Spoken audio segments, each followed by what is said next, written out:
Drama के starting में हम फीमेल लीड को देखते हैं जिसका नाम सॉन्ग है, जो कि अपने बॉस के साथ नाइट स्पेंड करने के बाद सुबह उठ के जा रही होती है। तभी वो इसे रोक लेता है और ये कोई और नहीं हमारे इस ड्रामे का मेल लीड है और इसका नाम गू है। गू सॉन्ग को देखते हुए अपनी गर्लफ्रेंड को याद करता है जो कि सेम सॉन्ग की तरह ही दिखती थी और इसी वजह से वो इसके साथ रिलेशन में है। फिर नेक्स्ट सीन में हम देखते हैं कि सॉन्ग ऑफिस जाने की तैयारी कर रही होती है। तभी ये गू के बारे में न्यूज़ देखती है जिसमें बताया जा रहा होता है कि जल्द ही प्रेसिडेंट गू शिया ग्रुप कंपनी की डॉटर याओ से शादी करने वाला है और दोनों ही रिच फैमिलीज के बीच में बहुत बड़ी शादी होने वाली है। सॉन्ग को ये देखकर बहुत ही बुरा लगता है। वो याद करती है कि गू ने इसे बस अपनी गर्लफ्रेंड की सब्स्टिट्यूट के तौर पे रखा हुआ है और उसे समझाया है कि वो अपनी जगह याद रखे कि वो सिर्फ पैसों के लिए उसके साथ है। सॉन्ग सोच रही होती है कि वो प्रेग्नेंट है, लेकिन गू को इस बारे में पता चलेगा तो भी उसे कोई फर्क नहीं पड़ेगा क्योंकि वो सिर्फ उसे सब्स्टिट्यूट समझता है उसकी गर्लफ्रेंड की। फिर हम देखते हैं कि गू शाओ को 50 मिलियन का कार्ड देता है और बताता है कि उसने उसके लिए एक विला भी खरीदा है और वो चाहता है कि वो जल्द ही अपनी मॉम के साथ वहाँ पर शिफ्ट हो जाए। सॉन्ग सोचती है कि हाँ, मुझे ये चीज हमेशा याद रखनी चाहिए कि इसने मुझे खरीदा हुआ है और फिर वो हंसने लगती है और उसे कहती है कि बस 50 मिलियन और एक विला और इसमें तुम चाहती हो कि मैं जिंदगी भर तुम्हारी लवर बन के रहूं, है ना। ऐसा बोलकर ये इसका कार्ड इसे वापस कर देती है और कहती है कि मुझे इसकी ज़रूरत नहीं। तो ये पूछता है कि आखिर तुम्हारा मतलब क्या है। तो सॉन्ग कहती है कि मिस्टर गू, आपने कहा था कि जब आपकी शादी हो जाएगी तब हमारे बीच की डील खत्म होगी और आप फिक्र मत करो, मैं कल ही अपना रिजाइनेशन लेटर आपको सबमिट कर दूंगी और जाने से पहले अपना सारा काम हैंड ओवर करके जाऊंगी। ऐसा बोलकर सॉन्ग यहाँ से जाने लगती है तो गू इसे रोककर कहता है कि क्या तुम्हारे लिए 50 मिलियन और एक विला कम है। तो सॉन्ग कहती है कि ऐसी बात नहीं है, बल्कि मेरे जैसी गिरी हुई लड़की मिस्टर गू आपके लायक की नहीं है। तो गू से कहता है कि पहले तो जब तुम मुझसे पैसे लेती थी तो ये नहीं कहा करती थी। सॉन्ग रोने लग जाती है और कहती है कि मिस्टर गू, आपका यही मतलब है ना कि मैं हमेशा एक मिस्ट्रेस बन के रहूं और इसे अपने लिए तारीफ समझूं। ऐसा बोलकर सॉन्ग यहाँ से जाने की कोशिश करती है पर गू इसे कहता है कि प्रॉब्लम मत क्रिएट करो। तो सॉन्ग इसे चिल्लाती है और बताती है कि तुम्हें पता भी है कि मेरी मॉम मिस्ट्रेस की वजह से पागल हुई थी, इसलिए चाहे जो हो जाए मैं कभी एक मिस्ट्रेस नहीं बनूंगी। तो गू कहता है कि मैं जानता हूँ कि अभी तुम होश में नहीं हो इसलिए सब कह रही हो, इसलिए मैं तुम्हारा रिजाइनेशन अप्रूव नहीं करूंगा, इसलिए तुम इस बारे में अच्छे से सोचना। ऐसा कहकर ये जा रहा होता है तो सॉन्ग कहती है कि इसकी जरूरत नहीं है, मैंने अच्छे से सोच चुकी हूँ। और फिर सॉन्ग को वॉमिटिंग जैसा होने लगता है। तो ये देखकर गू पूछता है कि कहीं तुम प्रेग्नेंट तो नहीं हो गई। तो सॉन्ग कहती है कि बिल्कुल भी नहीं, ये बस पेट दर्द की वजह से हुआ। ऐसा कहकर यहाँ से जाने लगती है तो गू इसे पकड़ के बेड पे लेटा देता है। तो सॉन्ग इसे चिल्लाती है कि आखिर तुम करना क्या चाहते हो। तभी इतने में रूम में गू की फियांसी आ जाती है और वो इन लोगों को देखकर शॉक हो जाती है और सॉन्ग भी इसे देखकर पहचानती है कि ये तो गू की फियांसी है। फिर वो उठने की कोशिश करती है और गू से कहती है कि प्लीज़ मुझे छोड़ दो, मुझे कंपनी जाकर अपनी पैकिंग करना है। तो गू कहता है कि तुम कंपनी में पैकिंग करने जाना चाहती हो या फिर उस जो नाम के लड़के से मिलने के लिए, क्या तुम उसे भी इस तरीके से सर्व करती होंगी और क्या वो भी तुम्हें मेरी जितना ही पैसा देता है या फिर मुझसे ज़्यादा। तो सॉन्गी से चिल्लाकर कहती है कि मैंने तुम्हें अपने आप को सिर्फ इसीलिए बेची थी क्योंकि मुझे अपनी मॉम का ट्रीटमेंट करवाना था, लेकिन अब मुझे तुम्हारे साथ कोई रिलेशन नहीं रखना है। तो गू कहता है कि तुम इतनी आसानी से मुझे छोड़कर नहीं जा सकती और वो इसे फोर्सली किस करने लगता है। याओ को ये देखकर बहुत ही जेलसी फील होती है और उसे बहुत ही गुस्सा भी आता है। फिर सॉन्ग गू को चिल्लाती है कि तुम्हारी फियांसी यहाँ पर खड़ी है, आखिर तुम ये सब क्या कर रहे हो। पर गू फिर भी नहीं मानता और वो सॉन्ग को फोर्सली किस करने लगता है तो वो रोने लग जाती है। तो गू रुक जाता है और सॉन्ग से कहता है कि अभी यहाँ से जाओ। तो वो तुरंत ही यहाँ से भाग जाती है। फिर याओ गू के पास आकर उसे काम डाउन होने का कहती है तो ये इसे चिल्लाकर इसे भी यहाँ से बाहर जाने का कहता है। फिर नेक्स्ट डे हम देखते हैं कि गू कंपनी में होता है और उसके एम्प्लॉयज उसे प्रोजेक्ट के बारे में बता रहे होते हैं पर गू तो सिर्फ सॉन्ग को याद करने में लगा होता है। और तभी गू को सॉन्ग के कुछ फोटोज मिलते हैं जिसमें सॉन्ग किसी जो नाम के लड़के के साथ नजर आ रही होती है। गू को ये फोटो देखकर बिल्कुल अच्छा नहीं लगता और वो तुरंत ही अपने घर पहुंचकर सॉन्ग से कहता है कि आखिर तुम उस जो के साथ मेरे पीठ पीछे क्या कर रही थी। तो सॉन्ग कहती है कि मिस्टर गू, सब कोई तुम्हारी तरह नहीं होते। ऐसा कहकर वो जाने लगती है तो गूस के पीछे जाता है और कहता है कि यानी तुम 6 सालों से मुझे चीट करती आ रही हो। तो सॉन्ग इसे पूछती है कि हमारे बीच की डील अब खत्म हो चुकी है तो भी तुम मेरे पीछे क्यों पड़े हो, तो कहीं ऐसा तो नहीं कि तुम मुझे लाइक करने लग गए हो। तो गू इसका जवाब नहीं देता और कहता है कि अभी मेरी शादी नहीं हुई इसलिए अभी हमारी बीच की डील नहीं खत्म हुई है और तुम भूलो मत कि मैंने तुम्हें खरीदा हूँ, तो अगर मैं तुम्हें कुछ दे सकता हूँ तो तुमसे वो वापस भी ले सकता हूँ। सॉन्ग कहती है कि जो भी तुमने मुझे दिया है मैं वो तुम्हें वापस कर दूंगी, तो क्या तुम मेरा पीछा छोड़ दोगे। पर गू नहीं मानता और वो फिर से सॉन्ग को फोर्सली किस करने लग जाता है। तभी यहाँ पर सॉन्ग को गू की मॉम की कॉल आती है और वो जल्दी से कॉल उठा लेती है। गू की मॉम सॉन्ग को चिल्ला रही होती है कि आखिर तुम कब तक मेरे बेटे के पीछे पड़ी रहने वाली हो। तो गू अपनी मॉम से बात करता है और कहता है कि आखिर क्या हुआ है। तो उसकी मॉम कहती है कि याओ हॉस्पिटलाइज हो गई है, इसलिए अभी यहाँ हॉस्पिटल पहुंचो याओ से मिलने के लिए। फिर गू जैसे हॉस्पिटल पहुंचता है तो उसकी मॉम उसे बताती है कि याओ को तुम्हारे और सेक्रेटरी सॉन्ग के अफेयर के बारे में पता चल गया, इसलिए अभी इसे अच्छे से कंफर्ट करना। ऐसा बोलकर उसकी मॉम यहाँ से चली जाती है। फिर याओ गू से कहती है कि जल्द ही हम दोनों की एंगेजमेंट होने वाली है, तो क्या तुम अभी भी सेक्रेटरी सॉन्ग के साथ अपनी उस रिलेशनशिप को कंटिन्यू रखोगे। तो गुई से कहता है कि तुम अच्छी तरीके से जानती हो कि हमारी फैमिलीज के बीच में सिर्फ बिजनेस मैरिज हो रही है और हमारे बीच में कोई रियल रिश्ता नहीं होने वाला है, तो ना मैं तुम्हारी प्राइवेट लाइफ में इन्वॉल्व होऊंगा और ना तुम हो। अगर तुमने ये सारी चीजें दोबारा करी तो अच्छा नहीं होगा। ऐसा बोलकर ये इसके नकली चोट की बैंडेज को हटा देता है। यह कहती है कि अच्छी बात है कि तुमने मेरे से ये चीज क्लियर कर ली है, लेकिन कम से कम हमें बाहर वालों के सामने तो एक अच्छे कपल बनने की एक्टिंग करनी होगी ना। तो गु इस बात पर हाँ कहकर यहाँ से चला जाता है। फिर याओ सॉन्ग का फोटो निकाल कर उस पर रॉन्ग कट का निशान लगा देती है और सोचती है कि सॉन्ग तुम मुझसे गु को नहीं छीन सकती, और फिर वो इस फोटो को सॉन्ग को भेज देती है। जैसे ही सॉन्ग ये देखती है तो वो डर जाती है। फिर ऑफिस की छुट्टी होने के बाद सॉन्ग अपने घर जाने के लिए निकलती है और वो एक टैक्सी में बैठती है, पर टैक्सी ड्राइवर तो इसे कोई और ही जगह लेके जा रहा होता है और इसे शक हो जाता है। फिर अचानक से ड्राइवर कार रोक कर सॉन्ग से कहता है कि तुम्हारा ही नाम सॉन्ग है ना। सॉन्ग जल्दी से अपने पर्स में से कोई चीज़ निकालती है और सोचती है कि मैंने तो इसे गू से अपने आप को प्रोटेक्ट करने के लिए रखी थी, लेकिन मुझे पता नहीं था कि ये मुझे ऐसे काम आएगा। फिर ये बंदा इसे कार से बाहर निकलने कहता है और दो बंदे मिलकर इसे मारने वाले होते हैं, पर सॉन्ग जल्दी से चाबी लेकर कार में बैठ जाती है और कार चलाने की कोशिश करती है, पर कार चालू ही नहीं हो रही होती है। तो सॉन्ग जल्दी से गू को कॉल लगाने जाती है, पर उसके मोबाइल में सिर्फ 3% चार्जिंग थी। वो गू को कॉल लगाती है और तभी उसका कॉल याओ उठाती है और इसे बताती है कि गू अभी सो रहा है, तो तुम बाद में कॉल करना। ऐसा बोलकर वो कॉल कट कर देती है और हम देखते हैं कि गू तो शावर लेकर बाहर आता है और तभी वो देख लेता है कि इसे याओ का कॉल आया था जो कि इसने रिसीव करी है। फिर गू सॉन्ग को कॉल लगाने लगता है, पर उसका फोन स्विच ऑफ बताता है। फिर याओ गू के क्लोज होने की कोशिश करती है, पर वो इसे दूर करके यहाँ से चला जाता है। नेक्स्ट हम देखते हैं कि सॉन्ग यहाँ कंपनी आई होती है और वह याद कर रही होती है कि कैसे उन गुंडों से बचने के लिए उसने गू को कॉल करी थी, पर उसका कॉल तो याओ ने उठाई थी, यानी कि कल रात वो उसके साथ था। ये सोचकर इसे बहुत ही बुरा लगता है और ये अपनी सारी चीजें पैक करके यहाँ से लेके जाने वाली होती है। अभी इतने में गू इसे पीछे से हक कर लेता है, कहता है कि मैं तुम्हारा रिजाइनेशन अप्रूव नहीं करूंगा। तो सॉन्ग इसे चिल्लाती है कि तुम करना क्या चाहते हो, और फिर वो यहाँ से जाने को करती है। तो गू इसे पूछता है कि कल तुमने मुझे कॉल की थी, आखिर किस लिए। तो सॉन्ग याओ के बारे में याद करके इसे कहती है कि तुम्हारी 1 महीने में शादी होने वाली है, तो तुम्हें थोड़ा होश में आ जाना चाहिए। तो गू इसे कहता है कि मैं तुम्हारी फिक्र कर रहा हूँ, इसलिए तुमसे ये पूछ रहा हूँ। सॉन्ग कहती है कि अच्छा, तो तुम मेरी फिक्र कर रहे थे, तो ये बताओ कि कल रात मैंने जब तुम्हें कॉल की थी तो तुम कहाँ पर थे और क्या कर रहे थे। तो गू इसे जल्दी से एक्सप्लेन करने लगता है कि जैसा तुम सोच रही हो वैसा बिल्कुल भी नहीं है, या और मेरे बीच में कल कुछ नहीं हुआ। तो सॉन्ग इसे चिल्लाती है और कहती है कि वो तुम्हारी फियांसी है और तुम दोनों की शादी होने वाली है, तो तुम उसके साथ क्या कर रहे हो क्या नहीं मुझे ये बिल्कुल नहीं जानना है और तुम्हें मुझे ये सब कुछ एक्सप्लेन करने की जरूरत नहीं है। ऐसा बोलकर सॉन्ग यहाँ से जाने लगती है, पर तभी याओ यहाँ पर आई होती है और ये सॉन्ग से कहती है कि इस वीकेंड पर मेरी बर्थडे पार्टी है, तो तुम अपने साथ किसी मेल पार्टनर को जरूर लेकर आना। ऐसा बोलकर ये जाके गू का हाथ पकड़ लेती है और कहती है कि गू भी यही चाहता है कि तुम पार्टी में जरूर आओ। सॉन्ग कहती है कि अगर आप दोनों यही चाहते हैं तो आखिर में मना कैसे करूंगी।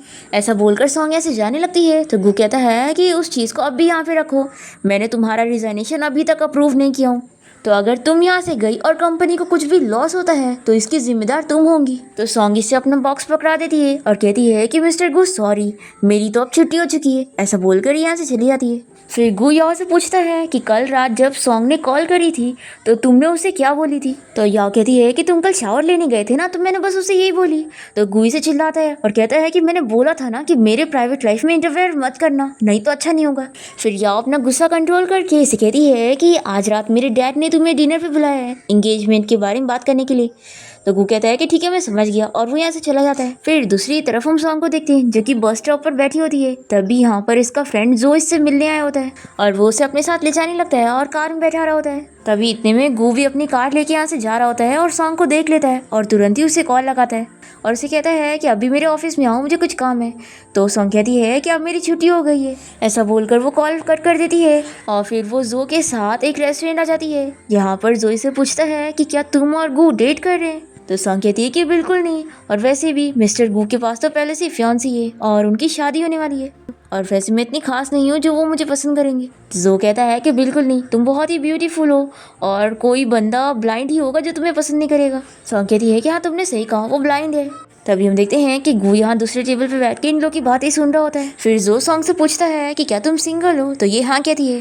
तो जोई से प्रपोज करने जा रहा होता है, तो गू को बहुत जेलसी होती है और वो जल्दी से आकर सॉन्ग का हाथ पकड़ लेता है और इसे अपने साथ चलने कह रहा होता है। तो सॉन्ग कहती है कि आखिर काम क्या है, अगर कंपनी का काम है तो वो मैं कल हैंडल करूंगी। पर गू कहता है कि नहीं, तुम्हें अब भी चल के हैंडल करना होगा, और वो इसे जबरदस्ती ले जाने को करता है। तो जोई इसे रोककर कहता है कि तुम्हें सॉन्ग से जो भी काम है वो कल कर देगी। तो गू इसे वार्न करता है कि मैं तुम्हें बता दूं कि कोई भी मेरी चीज मुझसे ऐसे छीन नहीं सकता। फिर गू और जो के बीच में फाइट हो जाती है और दोनों को ही चोट लग जाती है, पर सॉन्ग यहाँ पर जो की साइड लेती है और उसकी फिक्र कर रही होती है। तो गू इसे चिल्लाता है और कहता है कि तुम मेरे बच्चे की मॉम बनने वाली हो और तुम मेरे साथ ऐसे बिहेव कर रही हो, सच में तुम बहुत ही स्मार्ट हो। ऐसा बोलकर गू यहाँ से चला जाता है और जो तो पूरा शॉक होता है, और सॉन्ग सोचती है कि ऐसा कैसे हो सकता है, मैंने गू से ये बात छुपा के रखी थी, फिर भी उसे कैसे पता लग गई। फिर जो भी सॉन्ग से पूछने लगता है कि क्या तुम सच में प्रेग्नेंट हो। सॉन्ग इसका जवाब देने जा रही होती है कि तभी इसे इसकी मॉम का कॉल आता है और वो इसे कहती है कि क्या तुम ओवर टाइम वर्क कर रही हो, कब घर पे आओगी। तो सॉन्ग कहती है कि मॉम मैं अब भी आ रही हूँ, और फिर ये जो से सॉरी कहती है आज जो भी हो उसके लिए।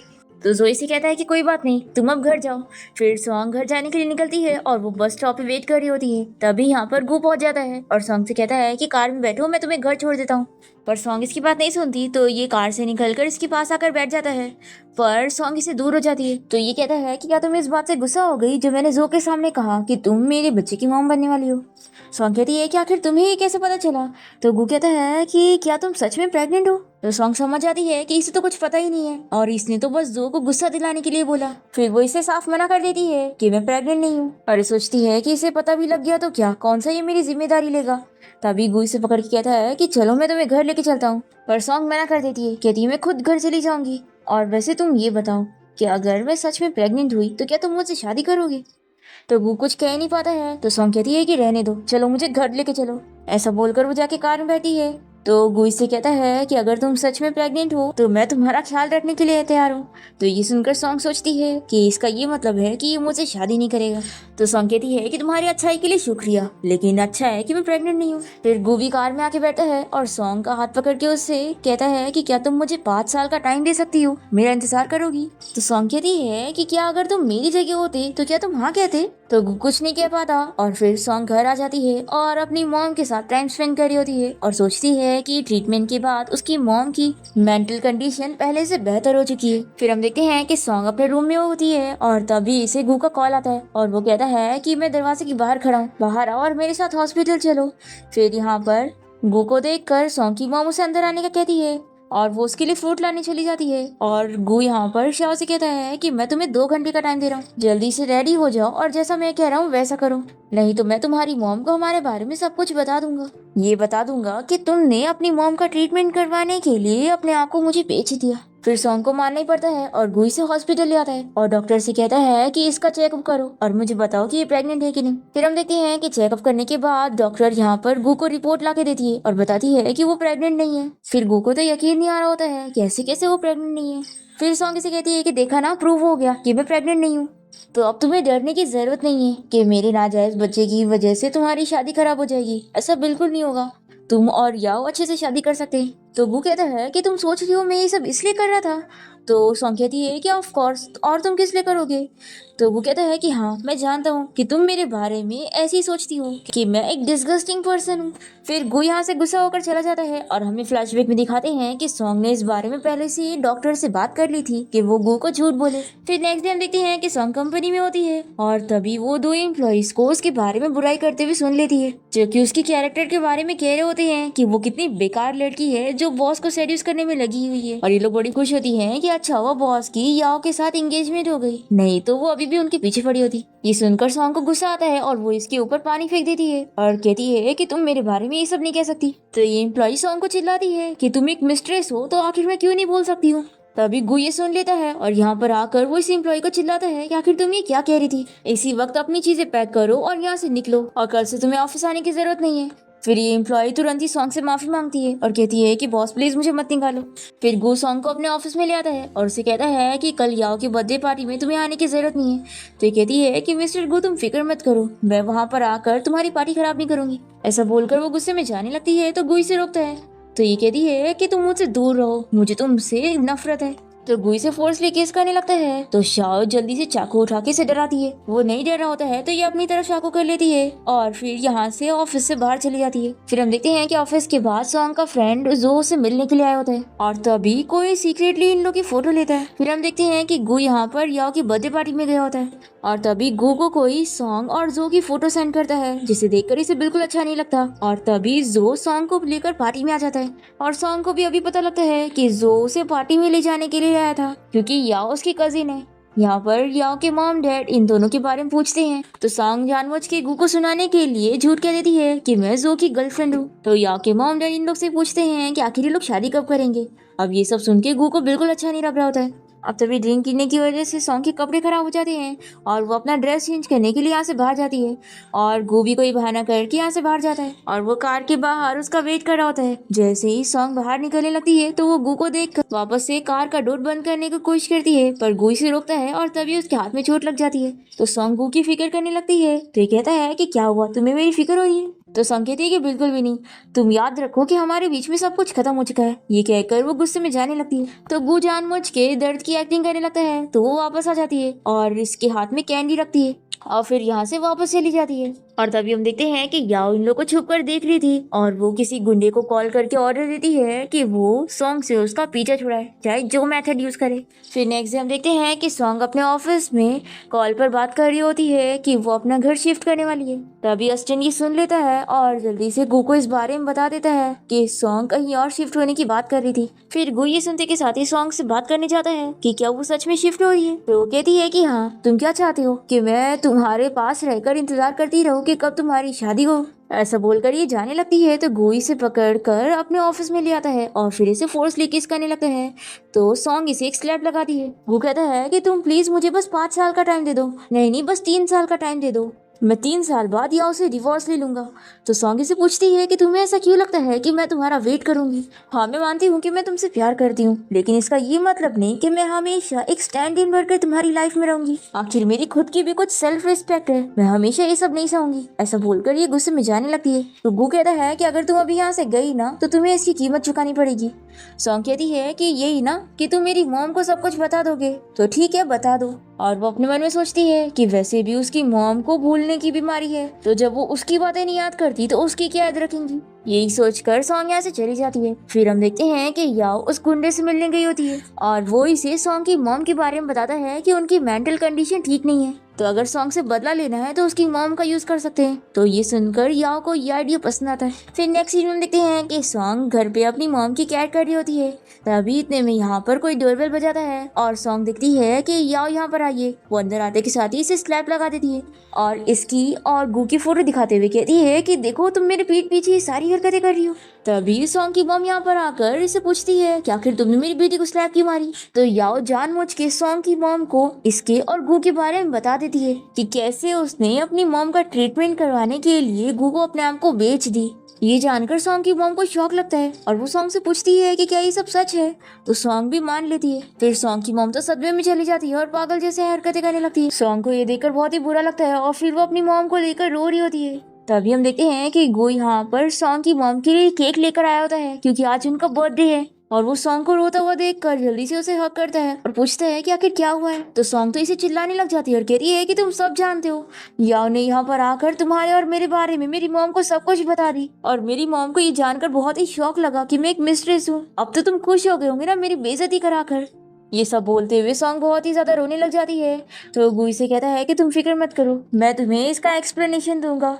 फिर नेक्स्ट डे हम देखते हैं कि गु और याओ प्रेस कॉन्फ्रेंस में गए होते हैं अपने एंगेजमेंट के बारे में अनाउंस करने के लिए और याओ बहुत ही खुश होती है, कहती है कि मैंने इस दिन का बहुत ही टाइम से इंतजार करी। तो ये कहता है कि मैंने भी। और फिर गू सभी रिपोर्टर से कह देता है कि वो याओ के साथ अपनी एंगेजमेंट तोड़ रहा है। ये अनाउंस करके वो यहाँ से चला जाता है और फिर याओ से बात करने के लिए जाती है कि आखिर तुमने ऐसा क्यों किया, आखिर मैंने ऐसा क्या गलत की जो तुम मेरे साथ ऐसा कर रहे हो। तो गू कहता है कि मैंने बोला था ना कि तुम मेरी प्राइवेट लाइफ में इंटरफेयर मत करना और कोई ऐसी वैसी हरकत मत करना। तो याओ एक्टिंग करती है कि तुम क्या कह रहे हो, मुझे समझ नहीं आ रहा है। तो गू कहता है कि अच्छा तुम्हें समझ नहीं आ रहा है, कल रात तुम सॉन्ग के घर पे गई थी और तुमने क्या करी हो ये तुम अच्छे से जानती हो, या चाहती हो कि मैं तुम्हें बताऊं। तो ये मान लेती है कि हाँ मैं कल रात सॉन्ग के घर गई थी और मैंने उसकी मॉम को सब कुछ बता दी, लेकिन ये सब उसी की गलती है, आखिर वो हम दोनों के बीच में क्यों आई। तो गुई से चिल्लाता है कि तुम्हें क्या लगता है कि अगर सॉन्ग ना होती तो मैं तुमसे शादी करता? बिल्कुल नहीं, मैंने तुमसे शादी के लिए सिर्फ इसलिए माना क्योंकि मुझे तुम्हारी फैमिली से फायदा है, नहीं तो मैं तो तुम जैसी लड़की को देखता तक नहीं। तो याओ कहती है कि मैं अच्छे से जानती हूँ कि तुमने सॉन्ग को अपने पास क्यों खरीदा है, क्योंकि वो लिन की तरह दिखती है। लेकिन मैं बता दूं कि अब लिन अब्रॉड से वापस आ रही है, तो तुम बताओ कि तुम्हें लिन चाहिए या फिर सॉन्ग।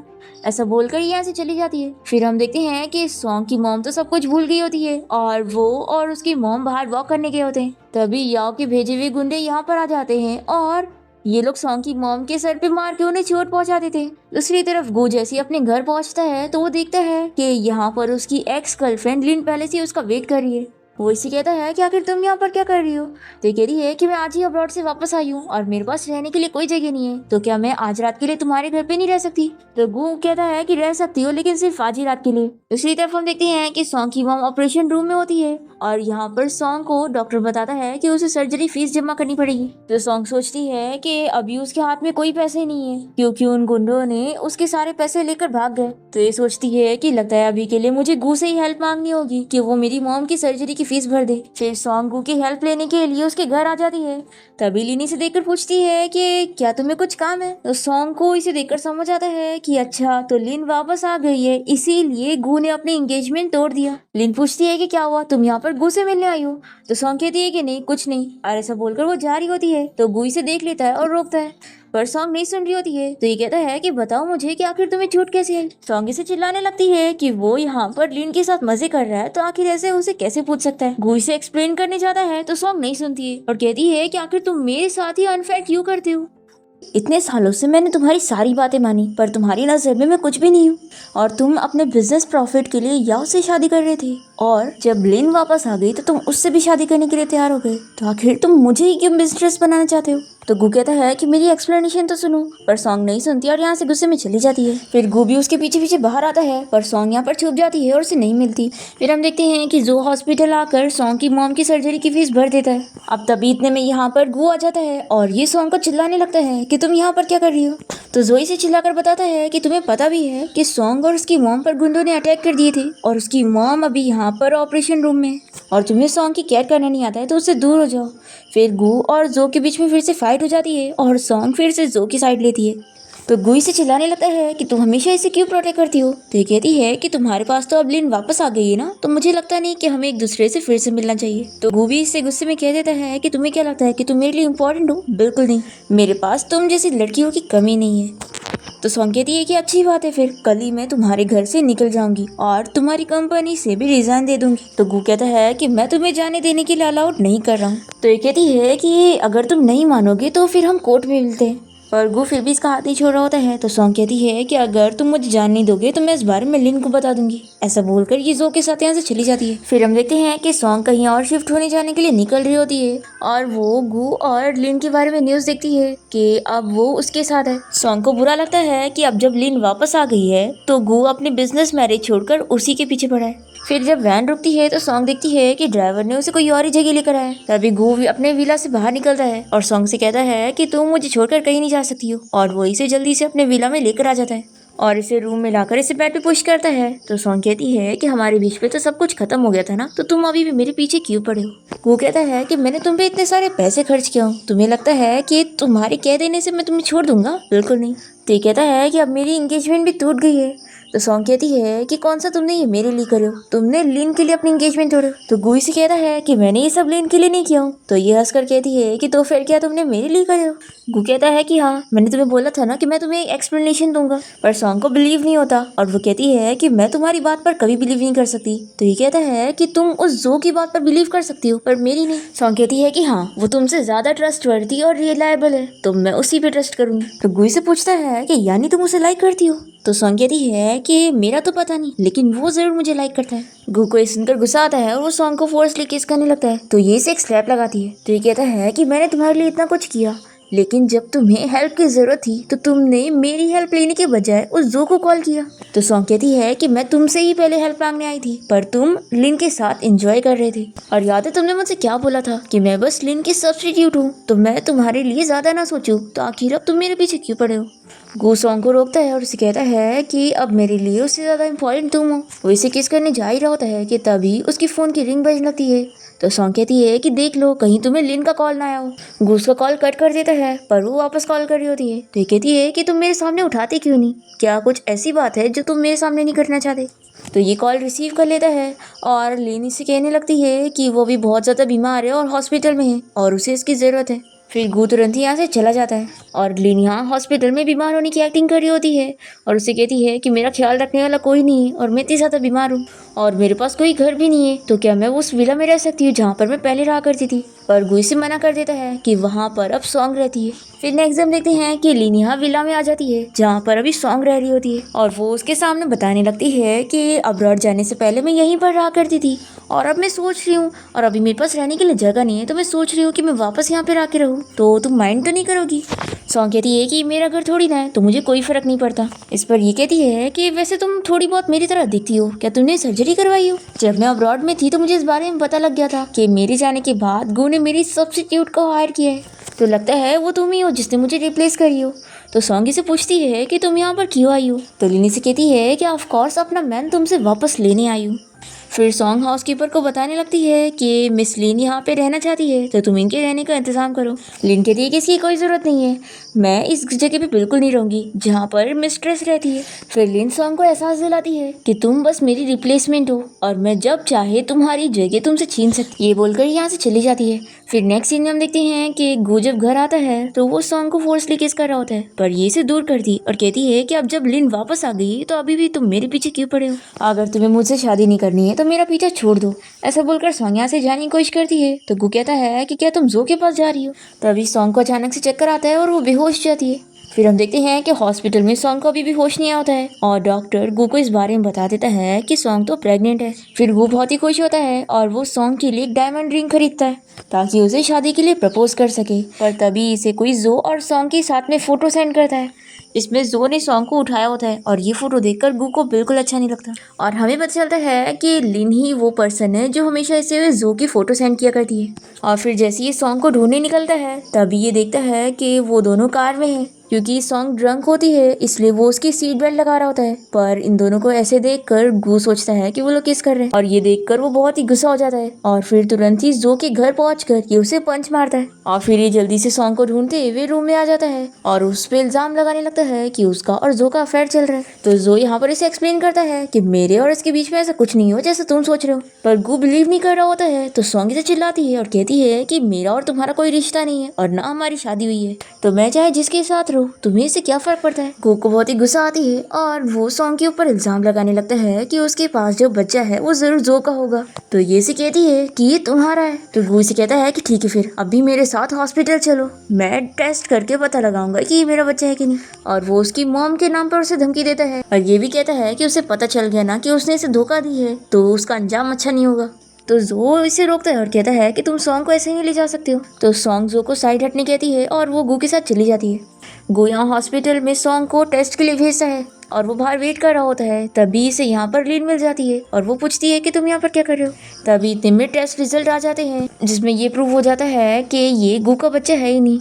तो ये पेपर को सॉन्ग के ऊपर फेंकता है और कहता है कि देखो इसमें क्या लिखा है, मुझे पता नहीं था कि तुम ऐसे टाइप की होंगी। और वो इसे काफ़ी चीज़ें सुनाकर यहाँ से चला जाता है। और फिर लिन यहाँ पर सॉन्ग के ऊपर हंस रही होती है और कहती है कि देखा मैंने तुमसे छीन ली।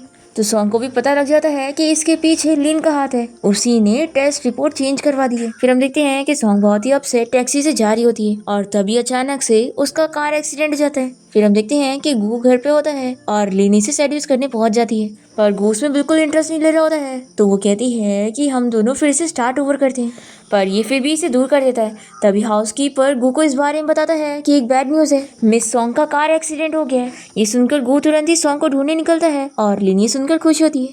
फिर जब गू वहाँ पर पहुँचता है जहाँ पर रोड एक्सीडेंट हुआ था, तो वो देखता है कि यहाँ पर बहुत सारी भीड़ लगी होती है और बॉडी को ले जाया जा रहा होता है और गू को सॉन्ग को देखने भी नहीं मिलता। फिर ये बहुत ही अपसेट हो जाता है और सॉन्ग के बारे में याद करने लगता है। दूसरी तरफ हम देखते हैं कि सॉन्ग तो यहाँ ठीक होती है क्योंकि जो ने इसे हॉस्पिटल ले आया होता है। फिर जब सॉन्ग को होश आता है तो जोई से इस बारे में बताता है कि उसकी मॉम कहीं गुम हो गई है और उनका कुछ पता नहीं चल रहा है। फिर सॉन्ग बहुत ही ज़्यादा रोने लग जाती है और जोई से कहता है कि क्या तुम्हें अपने डैड के बारे में पता है। तो सॉन्ग कहती है कि मेरी मॉम ने मुझे बताया था कि मेरे डैड मर चुके हैं। तो कहता है कि बिल्कुल भी नहीं, बल्कि वो लुओ ग्रुप कंपनी के चेयरमैन है। दूसरी तरफ हम देखते हैं कि गू यहाँ पर बहुत ज़्यादा ड्रिंक कर रहा होता है और लिनी से कहती है कि आखिर तुम्हें क्या हो गया। तो ये इसे टेस्ट रिपोर्ट दिखाते हुए बताता है कि सॉन्ग का बच्चा असल में मेरा ही था। जब मैंने दूसरे हॉस्पिटल से वापस से टेस्ट करवाया तो मुझे पता चला कि सॉन्ग तो सच कह रही थी। लिन कहती है कि अब तुम उसे भूल क्यों नहीं जाते, वैसे भी वो मेरी सब्स्टिट्यूट थी ना, और अब मैं वापस आ गई हूँ और मैं हमेशा जब भी सॉन्ग के साथ था तो उसे देखकर मैं तुम्हें याद करा करता था। तो गुई से दूर करके कहता है कि मुझे भी यही लगता था कि मैं तुमसे प्यार करता हूँ, पर अब मुझे पता चल रहा है कि मैं गलत था। हमेशा से ही वो ही मेरे दिल में थी और मैंने हमारे बच्चे को मार दिया। ऐसे कहकर यहाँ से चला जाता है। फिर हमें डायरेक्ट 5 साल बाद का सीन दिखाते हैं। सॉन्ग अपने बेटे के साथ अब्रॉड से वापस आई होती है और तभी गू एयरपोर्ट किसी काम से आया होता है और वो सॉन्ग को देखकर शॉक हो जाता है और अपने असिस्टेंट से कहता है कि वो सच में सॉन्ग ही थी ना। तो असिस्टेंट कहता है कि मिस सॉन्ग को मरे हुए 5 साल हो चुके हैं, तो अब आप उन्हें भूल जाओ, वो वापस कभी नहीं आ सकती। फिर हम देखते हैं कि गू लिन को लेकर अपने मॉम डैड से मिलवाने गया होता है और यहाँ पर उसकी मॉम चिल्लाने लगती है कि तुम जैसी लड़की को कैसे लगा कि मैं अपने बेटे की शादी तुमसे करवाऊंगी। गू की मॉम से बताती है कि उन्होंने उसकी लुओ ग्रुप कंपनी की डॉटर के साथ शादी तय की है और कंपनी के प्रॉफिट के लिए उसे ये शादी करनी पड़ेगी, चाहे वो चाहे या ना चाहे। गो की मॉम से बताती है कि आज उन लोगों ने पार्टी रखी है और तुम्हें जाना होगा। अगर तुम नहीं गए तो मैं तुम्हें कंपनी से भी निकाल दूंगी और इस लड़की को भी दुनिया से गायब कर दूंगी। तो लिन कहती है कि तुम्हें पार्टी में जाना चाहिए, मुझे इस बात से कोई फर्क नहीं पड़ेगा। फिर हम देखते हैं कि गो लिन को लेकर पार्टी में गया होता है और तभी यहाँ पर ग्लो ग्रुप कंपनी के चेयरमैन सॉन्ग को लेकर आए होते हैं और सभी को बताते हैं कि यही उनकी बेटी है। फिर गू तो बहुत ही ज्यादा शॉक होता है और वो सोचता है कि ये तो सच में सॉन्ग है। फिर गू सॉन्ग के पास जाकर उसे पूछने लगता है कि तुम सच में सॉन्ग हो ना, और तुम्हें कुछ नहीं हुआ, तुम जिंदा हो। सॉन्ग कहती है कि अच्छा, तो तुम ही मेरे मैरिज पार्टनर हो जिसके साथ मेरी शादी होने वाली है। मैंने तुम्हारे बारे में रूमर सुनी कि तुम्हारे पास पहले से ही लवर है। तभी इतने में यहाँ पर लीन आ जाती है और गू से पूछने लगती है कि तुम क्या कर रहे हो। फिर जो यहाँ सॉन्ग से मिलने आया होता है और वो उसे हक करके उसके साथ जा रही होती है। तो ये से रोकता है और कहता है कि यानी तुम सच में सॉन्ग ही हो। तो वो इसका कुछ जवाब नहीं देती और यहाँ से चली जाती है। फिर हम देखते हैं कि सॉन्ग के डैड उसे बताते हैं कि उसे गू के साथ डेट पर जाना होगा। सॉन्ग मान जाती है और फिर गू और ये साथ में डिनर करके ड्रिंक करते हैं और गू से कहता है कि ठीक है, मैंने तुम पर बिलीव कर लिया कि तुम सॉन्ग नहीं हो। फिर हम देखते हैं कि गू ड्रिंक करते ही बेहोश जाता है और सॉन्ग सोचती है कि अब वो उसे बदला लेने आई है क्योंकि उसकी वजह से उसकी मॉम मरी। वो उसे रूम में ले जाती है और उसके साथ अपनी फोटोज लेकर लिन को सेंड कर देती है, जिसे देखने के बाद लिन को बिल्कुल अच्छा नहीं लगता और वो सॉन्ग से मिलने आ जाती है और उसे चिल्लाने लगती है। तो सॉन्ग कहती है कि मैं अच्छी तरीके से जानती हूँ कि तुम अब्रॉड से वापस क्यों आई, क्योंकि तुम्हारे ऊपर ड्रग्स का इल्जाम लग गया था और तुम अपना कर्जा पूरा करने के लिए गू की हेल्प लेने आई हो। लिन कहती है कि तुम्हें कैसे पता लगा। तो ये कहती है कि ऑफ कोर्स अब मैं लुओ फैमिली से हूँ और मेरे लिए इतनी छोटी सी बात पता लगाना कोई मुश्किल बात नहीं, और मैं यहाँ पर तुमसे और गू से अपना बदला लेने आई हूँ और मैं तुम दोनों को ही नहीं छोड़ूंगी। ये बोलकर ये चली जाती है। फिर हम देखते हैं कि लिन गू से मिलने उसके रूम में आती है और उसे कहती है कि तुम मेरे साथ ऐसा कैसे कर सकते हो, तुमने कहा था कि तुम मुझसे प्यार करते हो और सिर्फ मुझसे ही शादी करोगे, तो क्या तुम उस लड़की से इसलिए शादी कर रहे हो क्योंकि वो लुओ फैमिली से बिलोंग करती है, कि तुम बहुत ही ज्यादा बीमार हो, सिर्फ इसी वजह से मैंने तुमसे शादी करने का प्रॉमिस किया। तो लिनी से इस बारे में बता देती है कि असल में वो सच में सॉन्ग है और उसने मुझे बता दी है कि वो तुमसे अपना बदला लेने आई है, वो तुमसे प्यार नहीं करती। दूसरी तरफ जो सॉन्ग को घर छोड़ने गया होता है और तभी वो यहाँ पर उसे प्रपोज कर देता है और फिर उसे किस करने जा रहा होता है, पर सॉन्ग उसे दूर करती है और वो यहाँ से चली जाती है। फिर जो को तो बहुत ही ज्यादा गुस्सा आता है। फिर हम देखते हैं कि गू और सॉन्ग की एंगेजमेंट पार्टी वाला दिन आ जाता है और सॉन्ग जो को अपने साथ लेकर आई होती है। तो गू इसे कहने कहने लगता है कि तुम अपने साथ इसे क्यों लेकर आई हो। सॉन्ग कहती है कि अच्छा तो तुम अपने साथ अपनी लवर को ला सकते हो, लेकिन अगर मैं किसी को लेकर आऊँ तो तुम्हें इससे प्रॉब्लम है। और वैसे भी अब तुम मुझे कंट्रोल नहीं कर सकते, क्योंकि अब मैं वो सॉन्ग नहीं रही जिस पर तुम अपनी मर्जी चलाया करते थे। वो सॉन्ग अब मर चुकी है और तुम ही ने उसे मारा है। गू कहता है कि ऐसा बिल्कुल नहीं है, मैंने तुम्हें बहुत ज़्यादा मिस किया है। पर सॉन्ग इसकी बात पर बिलीव नहीं करती और कहती है कि मैं अच्छी तरीके से जानती हूँ कि तुम मुझसे शादी क्यों कर रहे हो, क्योंकि मैं लुओ फैमिली की डॉटर हूँ। सच में तुम अपने प्रॉफिट और स्टेटस के लिए कुछ भी कर सकते हो। फिर इन लोगों की फैमिली साथ में बैठकर डिस्कस कर रहे होते हैं कि एंगेजमेंट की डेट कब रखी जाए। तभी गू की मॉम सॉन्ग के बेटे को देख लेती है और उसके डैड से पूछती है कि आपकी बेटी के पास तो एक बेटा भी है, आपने इस बारे में बताया नहीं। सॉन्ग कहती है कि अगर आपको इससे चिढ़ है कि मैं एक बच्चे की मॉम हूँ तो आप लोग अब भी इस शादी को कैंसिल कर सकते हैं, मुझे कोई प्रॉब्लम नहीं है। और फिर अपने बेटे को अंदर लेके जाती है और मेड से कहती है कि उसे रूम में सुला दे। तभी गू जल्दी से सॉन्ग से इस बारे में पूछने लगता है कि वो मेरा बेटा है ना। सॉन्ग कहती है कि बिल्कुल भी नहीं, और तुम भूल गए, तुम्ही ने तो कहा था ना कि वो तो मेरा और जो का बेटा है, और मैं तो कई लोगों को अपने आप को बेचती हूँ। तुम कैसे भूल सकते हो कि तुम मेरे बारे में क्या क्या बोलते थे। याद रखो अब मैं तुमसे बहुत नफरत करती हूँ। ये बोलकर सॉन्ग यहाँ से चली जाती है और फिर गू इस बारे में सोचते हुए जा रहा होता है और वो सोचने पड़ जाता है कि क्या सच में जो उसका बेटा है वो जो का है। अब तभी इतने में गू को लिन का कॉल आता है और वो इसे कहती है कि डॉक्टर ने कहा है कि मेरी सर्जरी जल्दी करनी पड़ेगी, उसकी फीस भरनी है, उसके लिए 5 मिलियन चाहिए। तो गू इसे तुरंत ही 5 मिलियन सेंड कर देता है। पर लिन तो ये 5 मिलियन उन लोगों को देने आई होती है जिनके ऊपर उसका उधार है। पर जैसी वो यहाँ पर पहुँचती है तो देखती है कि सॉन्ग पहले से यहाँ पर बैठी है। वो लिन से इस बारे में पूछती है कि तुम ही ने मेरी मॉम को किडनैप करवाई हो ना, बता दो वो कहाँ पर है। फिर सॉन्ग जब अपने घर पहुँचती है तो वो देखती है कि गू उसकी बेटे की फोटो दे रहा होता है। तो वो जल्दी से हाउसकीपर को बुलाकर अपने बेटे शाओ को रूम में भेज देती है और इसे चिल्लाती है कि तुम बार बार यहाँ पर क्यों आ जाते हो। गू इससे माफी मांगने लगता है तो सॉन्ग इसे इस बारे में बताती है कि आज जो उसने लिन को 5 मिलियन दिया था ना, वो पैसे उन गुंडों को देने गई थी जिन लोगों ने उसका कार एक्सीडेंट करवाए थे। गू ये जानकर शॉक होता है और सॉन्ग कहती है कि अच्छा तो तुम अब ऐसे बिहेव कर रहे हो जैसे तुम्हें पता ही नहीं था। गू कहता है कि लिन ने मुझसे वो 5 मिलियन अपनी सर्जरी की फीस के लिए ली थी। तो ये हंसकर कहती है कि फिर तो तुम इस बारे में लिन से पूछना कि उसने क्या करी। फिर गू जब अपने घर पहुंचता है तो उसकी मॉम उसे चिल्लाती है कि उसकी और लिन की फोटो वायरल हो रही है, आखिर वो ऐसे कैसे कर सकता है, क्योंकि उसकी शादी लुओ फैमिली की डॉटर के साथ है। फिर नेक्स्ट डे गू इस बारे में लिन से पूछने जाता है और उसे चिल्लाता है कि उसने ये न्यूज़ क्यों वायरल करी। तो लिन से कहती है कि ये मैंने नहीं। तो लिन से कहती है कि इसके पीछे मेरा हाथ नहीं है और ज़रूर सॉन्ग ने ये सब जानबूझ के की होगी, क्योंकि उसने मुझे बोली थी कि वो तुमसे बदला लेने आई है। फिर इसके बाद हम देखते हैं कि सॉन्ग और गू की एंगेजमेंट पार्टी वाला दिन आ जाता है और तभी सॉन्ग की वीडियो चलने लगती है जिसमें वो कह रही होती है कि वो गू से बदला लेने आई है और वो उसकी पूरी फैमिली को बर्बाद करने वाली है। गू ये सुनकर सॉन्ग से पूछता है कि क्या ये सब सच है। तभी यहाँ पर पार्टी में लिन तो वेडिंग ड्रेस पहन कर आई होती है। तो सॉन्ग से पूछती है कि तुम यहाँ पर क्यों आई हो, मेरी और गू की एंगेजमेंट पार्टी है ये। तो ये कहती है कि असली लुओ फैमिली की डॉटर तो मैं हूँ, तो यहाँ पर मेरी शादी उसके साथ होगी, ना कि तुम्हारी। और फिर लिन सॉन्ग के डैड को झूठ बताती है कि असल में वो उनकी डॉटर है और वो झूठी डीएनए टेस्ट रिपोर्ट से अपने आप को सच प्रूफ कर देती है और जेड ब्रेसलेट भी असली वाला उसके पास होता है। तो सॉन्ग के डैड लिन पर बिलीव करते हैं और कहते हैं कि वो उनकी बेटी है। फिर गू की मॉम तो तुरंत ही सॉन्ग के साथ अपने बेटे की एंगेजमेंट तोड़ लेती है और कहती है कि अच्छा तो तुम मेरे बेटे को बर्बाद करने आई थी, लेकिन मैं तुमसे कह देती हूँ कि मैं अपने बेटे की एंगेजमेंट तुमसे नहीं करवाऊंगी। फिर हम देखते हैं कि जो यहाँ पर सॉन्ग को लेने आया होता है और सॉन्ग उसके साथ चली जाती है। गू को ये देखकर बिल्कुल अच्छा नहीं लग रहा होता है और लेने से कहती है कि अब हमारी एंगेजमेंट है। पर गू भी एंगेजमेंट छोड़कर बीच में चला जाता है। रास्ते में हम देखते हैं कि जो तो सॉन्ग को कहीं और ही लेके जा रहा होता है और वो उसे बेहोश करके उसे किडनैप कर लेता है। और जैसे ही सॉन्ग को होश आता है तो वो इसे बताता है कि वो इसे मार देगा, क्योंकि जब वो उससे प्यार नहीं करती तो वो उसे किसी और का भी नहीं होने देगा।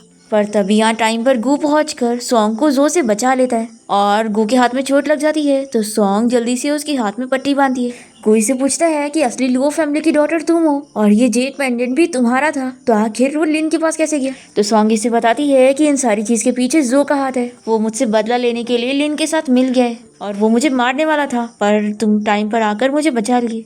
गू सॉन्ग को बताता है कि असल में तुम्हारी मॉम जिंदा है और मैं उन्हें ढूंढने में तुम्हारी हेल्प करूंगा।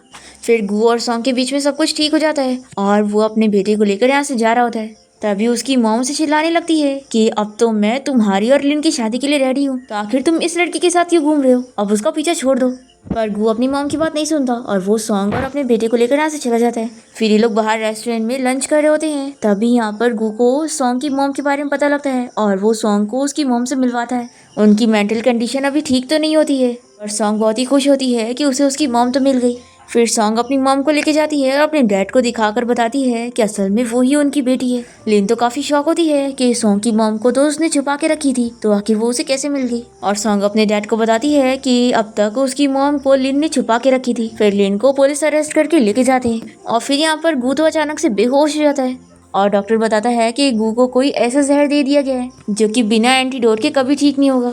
पर क्योंकि सॉन्ग की मॉम को मेडिसिन की बहुत ज़्यादा नॉलेज थी, तो सॉन्ग उनसे उन मेडिसिन के बारे में पूछ लेती है और फिर वही हर्ब्स लाकर वो मेडिसिन बनाकर गू को देती है। और फिर गू को होश आ जाता है और वो सॉन्ग को देखकर बहुत ही खुश होता है। वो उससे माफ़ी मांगता है और अपनी फीलिंग भी एक्सप्रेस करता है और कहता है कि अब क्या तुम मुझसे शादी करोगी। तो सॉन्ग हाँ कह देती है और फिर गू और सॉन्ग की ग्रैंड वेडिंग हो जाती है। और इसी के साथ इस ड्रामा की हैप्पी एंडिंग यहाँ पर हो जाती है।